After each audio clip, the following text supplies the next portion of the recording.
Welcome, everyone. Welcome back to our session on youth and social media. We have a number of local New Zealand young people with us to share some of their experiences. We have Alexi from the classifications office, works with David Shanks here and friends. And we also have Dante and Haley from School Strike for Climate, Dunedin. And I wanted to point out that 2 years ago, on the day of the Christchurch attacks, something else actually really positive happened, which was the School Strike for Climate, which was generally overshadowed by that event. My own daughter was the key organizer here in Dunedin, and so she referred Dante and Haley to share at this presentation. But that was, to me and for many, was a significant and important sort of milestone in organizing around our environmental issues and really the concerns of so many. So we want to sort of come back to that and really hear from them how that has evolved, how has that changed, how has social media been part of that process over the past 2 years. And then Alexi will also share some of his experience with the classifications office. So thank you. I'll turn it over to Alexi. Hi everyone, so my name's Alexi. I'm 18 years old and I'm originally from Wellington, and I've recently just moved down to Dunedin a couple of weeks ago for my studies. So I'm a part of the Office in Film and Literature Classifications Youth Advisory Panel. So that's basically where we aim to integrate a youth voice into the organisation, which is basically, for those who don't know, the Crown entity that classifies media here in New Zealand. So on the panel, we've done a huge variety of things, from helping out with social media campaigns to giving input to new policy, or even helping them out with classifications that have relevance or a high impact to young people. So for today's presentation, basically, I'm just going to talk about social media from a young person's point of view. So I'm going to start by mapping out some of my personal experience and use with social media. And then I'm going to move on to talk in a bit more greater detail about some of the work that I've done at the classification office, influencing government alongside a real cool panel of young people. And then finally, I'm going to tie it kind of all together with offering some ideas about maybe how a youth voice could kind of be put into the wider field of social media, and maybe why that could be really significant. So social media for me is definitely a bit of a double-edged sword. It can facilitate some awesome moments. I love going onto Insta and seeing what my old friends are up to from when I was an exchange student in France, because we might be a foreign language and several thousand kilometers apart from each other, but we can still stay connected. And I also love going onto Messenger and seeing what my high school friends are up to, after they've moved into their halls. I really feel like I'm there to experience it with them.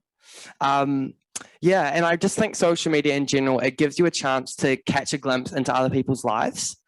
Sometimes it might be a glimpse of someone who you met briefly and then you parted ways. And then that's kind of the digital link that keeps you connected. Or it could be the complete opposite, where it's a close friend. And even if you saw them an hour ago, it's still really satisfying to see a picture of your hangout pop up on your phone. But these platforms, they do have their pitfalls. Immediately what comes to mind for me is Instagram stories, because basically that's a code word for a live stream 24/7 of who's hanging out with who. I see this as having two main implications. From a viewer's side, it really exacerbates our perception of being excluded, because it gives us this idea that everyone around us is better off. It also transports us from, instead of being in the present moment, to really thinking about the who, the what, the when, the why, and the how of other people's lives, rather than what you're actually currently doing. The other impact, which really comes to mind for me, is the impact from the poster's side. It really quantifies the need for social interaction, and it almost gives a sense that you need to reciprocate what you see others doing on the app, for this kind of sense of social approval. But this idea of relationships and being quantified is really present across all of social media. If you make the most of all the new updates, you can have a public Instagram account, a private, a close friend story. Really who you let in is completely up to you. Social media is really the control room, and we can pull all the levers. And allow who we want into our lives and what kind of type of glimpse that is and how others perceive like our lives to be. Like, I don't think ever before friendships have so specifically been put into kind of distinct boxes, and that's really changed like the social dynamic of relationships as a young person. But sometimes the positives and negatives of social media can like come in shades of gray. Like, take Snapchat. One of the main parts of the app is sending streaks, which is basically like daily face pictures to that, you know, that friend of a friend of a friend. For some like people, it really seems to be like an incessant barrage of actions, and it's kind of perpetually keeping us tied to our phones. But then on the other side of the coin, some people really like it. It's like a really easy way to stay connected to such a large network of people in like a really chill environment. Although I do have to say, guys, I am actually an ex-Snapchat user now. I've got a big confession to make. Somehow I'm able to stay connected to everyone between Instagram, Facebook Messenger, WhatsApp, iMessage, and text, but like only just. Like, some people, it's like a real mission. So I don't know, if you catch up with me sometime next year, maybe I will have conceded and be on Snapchat. I guess we'll have to watch this space. But it's safe to say though that for young people, like, Snapchat's definitely where it's at. And Facebook like seems to be being used like less and less. Because take it back a couple years, it was really where like everyone went. Like, people would update their profile pictures and they'd get like a whole lot of really nice comments, and people would also publicly say happy birthday, and they'll do it with like a whole lot of really embarrassing photos. And so that would be like there for like everyone and like future employers and all that to see. But luckily that seems to be a thing in the past, which is, I think, for the best. But so when I go onto Facebook now, it'll basically be just a check into stuff that I've liked, or maybe like a club or something that I'm into. And then occasionally like my friends will tag me in something really random but funny. Like, actually just like on my way here, I logged into Facebook and my friend tagged me in something, and it was basically like this world championship for Excel spreadsheets. And someone's like, oh yeah, no, this is you. And like, so that was kind of cool. I was like, oh, interesting. But yeah, I think overall, if we look at social media, like I think we can all agree that it brings both positives and negatives, like satisfaction and discontentment, into our lives. I think both at the same time, we are architects, and equally we're hostages to it. But if we do like only want to kind of be like drivers for change on social media, I think one of the key obstacles faced by us is young people being able to be educated users, so that they can kind of use their usage in moderation and kind of in a way where you can more critically understand like how the content's affecting you. But sometimes this kind of just really doesn't seem realistic or achievable, because the symbol of like social media addiction in young people has become quite synonymous with each other. And it's quite like an overly pessimistic kind of adult voice in both the media and in real life portraying this. And it's not like it's necessarily factually invalid, but I think the key takeaway is that kind of the communication strategy of portraying young people as just people who are glued to their phones, like, it doesn't really come with practical solutions. And it does actually have kind of an insidious byproduct of it, and that people are just kind of disengaged from like talking about social media and its impacts. Like, I think if we look at it in the media, for example, like, I don't know if any of you have seen like the Black Mirror and like the episode Nosedive. Yeah, like it gave like a really astute social commentary on how like social media plays into our lives, but it does not really bring any like practical solutions with it. Like, the protagonist, Lacey, she had to go to jail and quit social media altogether to finally be happy. So that's not practical for any of us, I don't think. The Netflix doco, The Social Dilemma, is a really similar story. Like, it sheds light on the power that social media has on our lives over like a range of like talking to people in the industry and stuff like that. And I found it really intriguing to listen from their perspective, but it also doesn't come with practical solutions. Like, in one of the scenes, the son like smashes this lockbox board to seal his phone during dinner time, and kind of that just shows that he just, even if he's consciously trying to really not engage with that, he just can't. So I think like it does to some extent make the situation quite futile, like, to listen to. It can be really just quite disengaging to constantly hear the negative effects of social media without being given any actual like tools to react to it. Because yeah, as a young person, like, social media is really like the digital kind of infrastructure of our lives in both the digital and the physical world. Like whether it's like the underwater hockey group chat, or if it's like my friend's 18th birthday is an event on Facebook, there's constantly reasons for us to be going there. And it's really, like I said, just like a part of our infrastructure. Because very quickly it can become a very like hypothetical discourse without kind of concrete actions kind of taking place. So I understand why sometimes young people can feel a little bit emotionally kind of uninvested. If we do really want to meaningfully tackle the kind of regulatory challenges associated with social media, we really need to involve and include, not lecture young people along the way. That's why I think we need a youth voice like right now and not at some point in the future. Because people quite often talk about the hope for the next generation and what they will do. But what's really important is that I think this mentality needs to be shifted to be more present focused, because there's a lot really which we can achieve right now. So as a member of the Classification Officers Youth Advisory Panel back in Wellington, I, alongside around 15 other young people, were able to influence decisions across the government, and we contributed to like a youth voice being present at all these different levels. So some of the stuff we've done, for example, is like during lockdown, we interpreted the Netflix documentary Tiger King, which maybe some of you guys have seen. I definitely binge watched it during lockdown. And from this meeting, some of the notes were formulated, and the classification office actually recommended that new and additional notes be added to the title. Later in the year, we worked on a range of digital campaigns, so with a focus of young people in the digital age. So we helped out the Department of Internal Affairs with one of their online safety campaigns. So it consisted of young people chatting online to each other, and we worked with them to ensure that the wording used was kind of up to date with the lingo of young people, because sometimes there can be a bit of a disconnect.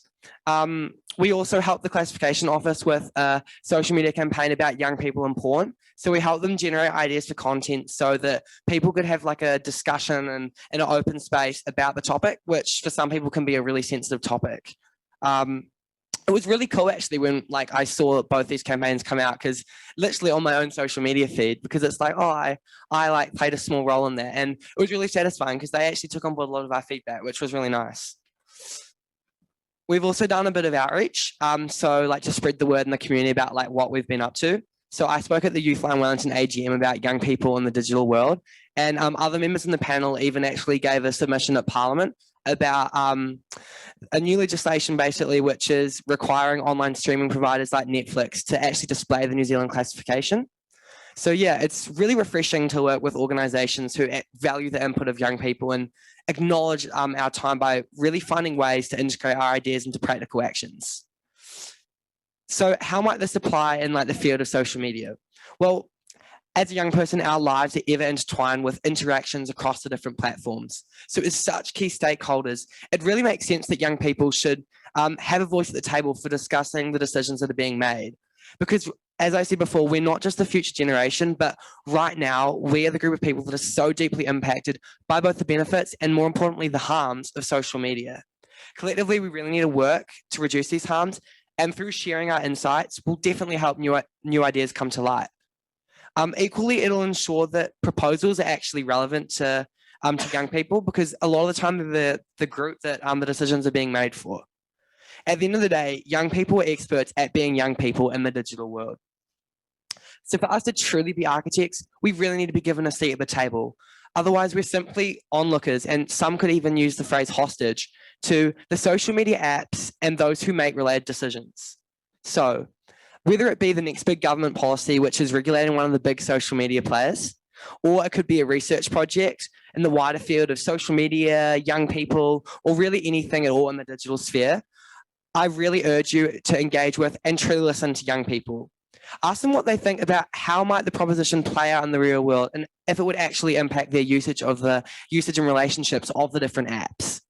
Or maybe you could find out how your proposal could be communicated to a youth demographic by actually going out there and just talking to young people.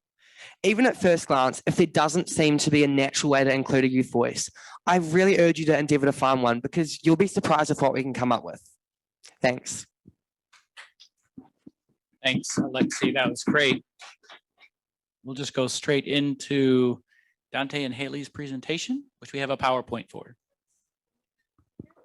Can we have a clicker? Please?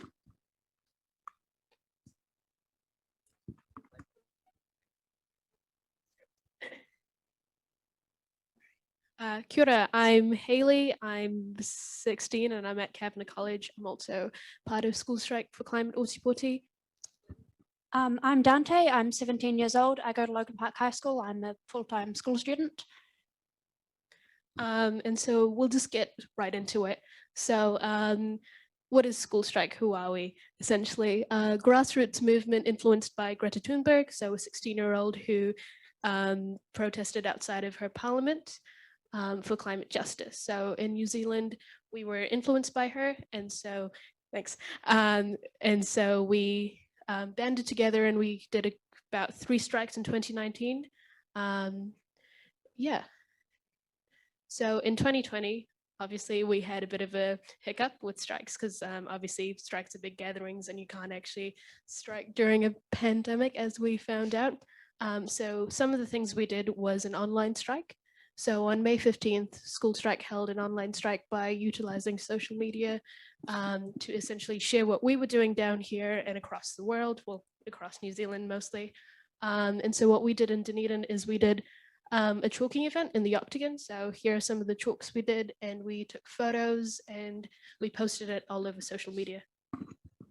And one of the things, so obviously we were hoping to use social media a lot more than we did.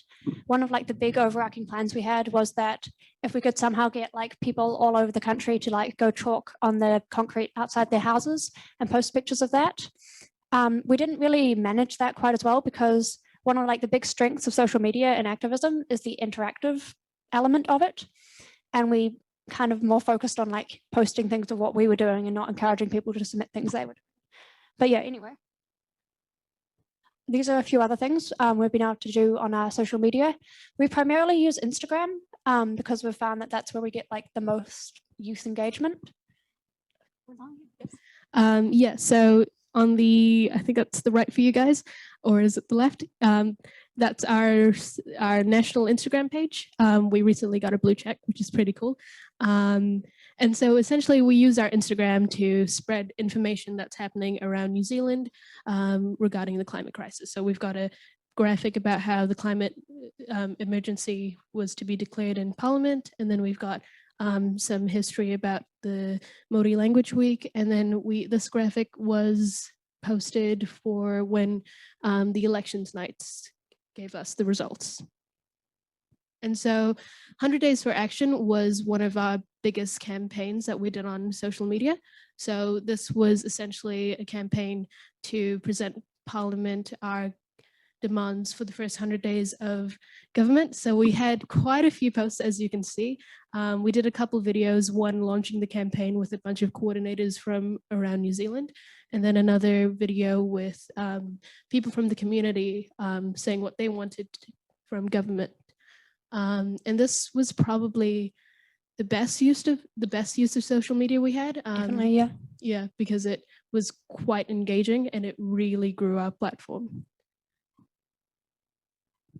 So another thing we did very recently is we produced like a simplified report on the Climate Change Commission's report, and we're encouraging people to make submissions. So that's been something a lot of activist groups around the country have been doing. It's been a big focus recently. And so School Strike were like working on that as well to like, because the Climate Change Commission report was quite a lengthy and intense read, and a lot of just average 16, 15-year-olds don't have time or the interest in that. So we wanted to make it more accessible to them. So we created like a series of like simplified main points of the Commission's report and a guide to submissions and things like that.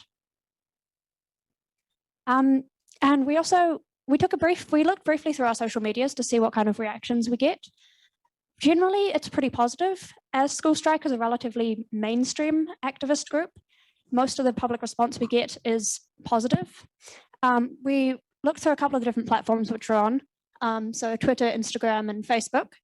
And Facebook was the only one where we really actually encountered any negative or like strange responses. So we've got a few examples of that here. Like my personal favorite, change is a meaningless word. They've moved on from climate change is meaningless to just change is meaningless. But yeah, generally we actually get a pretty positive reception in that aspect of social media. Right, so now we will dive into our personal perspectives on social media. Did you want to start on that? Yeah, okay, I can start on that. So I'm not really a very typical teen in my use of social media. I don't actually use it that much. I do have Instagram, I have Facebook, and Facebook is probably what I use the most just because a lot of organizations use that as a way to like keep connected. Instagram is definitely, I'd say, what like most of my peers at school use the most. So before this presentation, I talked to a bunch of my peers at school, my friends and like people I didn't know as well, about how they felt about social media and, you know, the pros and cons. And a couple of words came up frequently when I was asking them about how they felt like adults and people who worked in social media things perceived their relationship with social media. And those words were predominantly dismissive and hypocritical. So I think this is a big thing that's come out after the pandemic and with like recent issues globally, is that it often feels to a lot of young people like the policymakers and the adults in charge of social media and even their parents are dismissive of connections they form online. I mean, it's drilled into our head all the time that like social media is no substitute for real human interaction. But like the flip side of that is it implies that your interactions online, the friendships you can build over years, over so many shared interests, don't mean anything. And this is super dismissive and doesn't really take into effect like the importance social media and the internet has in our lives. As like Alexei mentioned briefly, like we're experts at being young people on social media because we've grown up with it and it is part of our lives. It is a culture of its own. And I often feel like, at least, a lot of like the research and the study that goes into social media and online cultures is entirely focused on the negatives. Like all the studies are about how bad our mental health is. All the headlines are condemning social media platforms. All of like the research papers are about the effects, the negative effects. And again, that feels really dismissive to like the entire culture that's been built on the internet of so many inside jokes and like different communities and different attitudes towards each other, and like an entire world which is often dismissed as just kids are glued to their phones these days. I think this is also really important with like the state of the world right now, with the various issues like, for example, the Black Lives Matter campaign, which had like a massive presence on social media, and because it was happening a lot in America. And for a lot of young people, they have online friends, and their online friends were in a bit of danger in various places. And there's like a sense of connection to the rest of the world, which I've personally felt that a lot of adults don't understand quite as well, because now we live in the age of social media. It's impossible to think of yourself as just a citizen of one country, because it's so easy to, like, as Alexei said, catch a glimpse into other people's lives. You can form connections with people from all these different cultures, with all these different experiences. You become basically a global citizen, though it's a bit of like a, like overused word, but I think it is important to think about. And about like the distress that causes a lot of young people. And I think especially in New Zealand, because it often feels like we're at the bottom of the world and we're so lucky, and especially of the pandemic, we've been constantly told, oh, how lucky you are to be in New Zealand. And again, this feels dismissive of like the worry we have for our online friends, for people all over the world who are in real present danger, who are really struggling with things. But because like online friendships and those connections are always dismissed as inherently inferior to real connections, we don't feel like we can talk about our experiences with that as much. So that's basically what I had to say to start with. Yeah, exactly what Dante said. I think that the portrayal of social media is more harmful than social media itself. Constantly, our generation is told that our misuse of social media is the reason we have mental health issues. Like, for an instance, I was speaking to an elected council member down here once, like a couple months ago, about what the biggest issues that Ūtipoti youth face. And I was talking about how we need better support for our mental health services. And they replied, yeah, mental health is a big issue for youth. It's because of social media. And just things like that, which are so dismissive and frankly patronizing to go through constantly by adults and people who should have our well-being as their best interest. It's super demoralizing, and just knowing that there's such a disconnect between the generations and social media, because we grew up with social media. It's ingrained into us. It's no longer a tool that we use or something we go on a couple hours a day. It's a part of our communication, the way we work, the way we see the world, and the way we learn, essentially. And I think that that's something that everyone that's over our age kind of needs to understand, that it's not a matter of taking the goods from social media and disregarding the bads, or only highlighting the bads and forgetting about the goods. It's two sides of the same coin. You can't just half of it.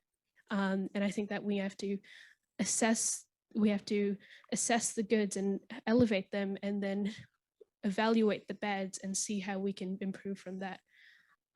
Especially with talking about how our relationships on social media aren't as valid as ones in person. That's completely invalid, because a lot of people, they don't have people around them in the real world, but they have those connections online, especially in houses that are more conservative. You can be yourself on social media where you can't really in person. And I think that a lot of the benefits of social media are really lost with all of the harm, because yeah, there's harm, but where isn't there with anything that we grow up with? Like, if you think about the big fads of your generation, there was harms, there was goods. And that's something that we have to remember is with social media. And it is a learning curve that we're all going through, but becoming extremely dismissive is only going to harm it more. Yeah. Yeah, I want to build on actually something Haley touched on earlier there around mental health and mental illness and social media. I mean, I think most people who have who keep their eyes on social media and like youth culture are aware of like this intense trend of like glamorizing mental illness. And like, this is definitely an issue on like particular platforms, in particular TikTok actually, which I'm sure you've all heard of. And I was like tempted to like talk more about that and how much of an impact that has. Then I realized I think there are enough people talking about that. There aren't enough people talking about the communities online. And there aren't enough people talking about, like, again, the connections you can build. And over the pandemic, this became painfully obvious, as after being told our whole lives that the connections we were building online were just inherently inferior and not worth our time, we now had to, those were like what we were being encouraged to have. And like, while this does come across as hypocritical, I think I'd like to see it as more of a chance, as like an opportunity, as all of us now are united in the fact that we often have to use online things and like online interactions. And if we go into another lockdown, which I really hope we don't, but we'll all be united under that. It won't just be the youth. And I think it would be a great opportunity for older people to start to realize the importance of online connections, internationally especially, to young people, and the effect that can have on actually political views and social like politics and growing up in that kind of environment. Is that we aren't just growing up in a New Zealand political environment, we are exposed to the entire world, basically. And that really impacts people. And that really, I think it can be a force for good. There's often a lot of insulting of my generation for being glued to their phones and not caring about real people.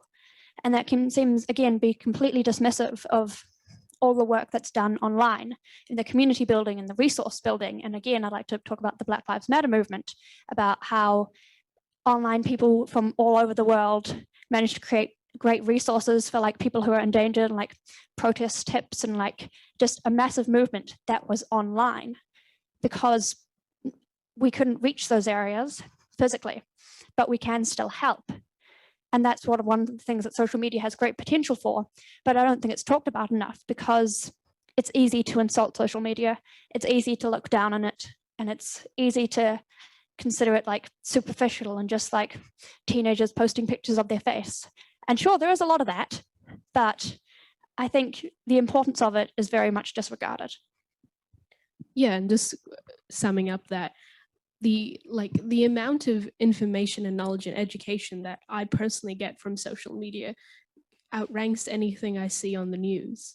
like social media is such an accessible platform for a numerous amount of things. Like I've learned so much about indigenous cultures, mental health issues, and just like how to be a better person and how to support my friends with anxiety or how to support my friends with ADHD and things like that, which they don't show you on local news. And like things like that are valid forms of education and things that aren't even taught in my school. Like I don't get taught how, hey, my friend's having a panic attack, how should I help them? No, I find something on Instagram, I swipe through the post and I understand what to do. And obviously you can't apply one social media post to everything in your life, but there's so many social media posts with individual anecdotes and experiences that you can build off of and you can learn. And just like take a moment to realize just how powerful social media can be when it comes to education, and then continue that conversation. Yeah. Thank you. So I think the adults have been put on notice on some certain aspects of our interaction as a parent. I can understand that. Thank you for that feedback. And yes, but a quick question. I wanted to come back to Alexi. You had talked about having sort of friends in different boxes. What can you say more about that? What does that look like? And this would also maybe anyone can be welcome to answer this question. Yeah, if I need to elaborate a bit more. I just find this concept really interesting that we kind of draw a line and say this person belongs in this kind of account, and I'm gonna kind of portray myself in this light. And then the kind of the difference between like someone's public Instagram account versus if you look on their private one, for example, where there's quite a big difference in how we communicate, which is natural because I guess in life we have like a personal, professional context, but just it seems to be a lot more widespread and a lot more complex on the field of social media, I guess. Yeah, just building on that, social media can be so exposing. And so having, like, for example, I have a public Instagram account and anyone can see that. You can search my name up and it shows up some of the things I've done. But I've got a private Instagram for close friends because sometimes there are things where I don't really want to share to 100 or 300 people, or I don't really want my family members who sometimes stalk me on Instagram to see. And just applying it to different situations, like if somebody isn't out of a closet, or if they have things that they want to share specifically, or even if you just want to have like a fun Instagram account where you don't feel judged because you have just close friends on that account who can interact with it. I think that's kind of what you were meaning. Yeah. Yeah, I mean, it's often seen as like a feature of Instagram, but it also holds true for like a whole variety of social media platforms. And like, of course, on different platforms, people are completely different people. And that's another important factor, is that Instagram for a lot of youth is like a very personal thing, as well as having personal private accounts on Instagram. On Facebook, people tend to be more professional. On things like Snapchat, people are a lot more casual because it's like such an instantaneous thing. And that's another thing where social media gets generalized a lot, and different platforms have a lot of pros and cons, and they're very different things, I think. So we can talk about social media as a whole, but if we want to actually address problems with it, you have to be a bit more specific as to which platform you mean, because they all have like different failings and strengths, and some aren't even talked about that much. Like, for example, Tumblr, which is a blogging website, which has like massive communities which have gone like, and as a website, the culture on it has definitely evolved over the years.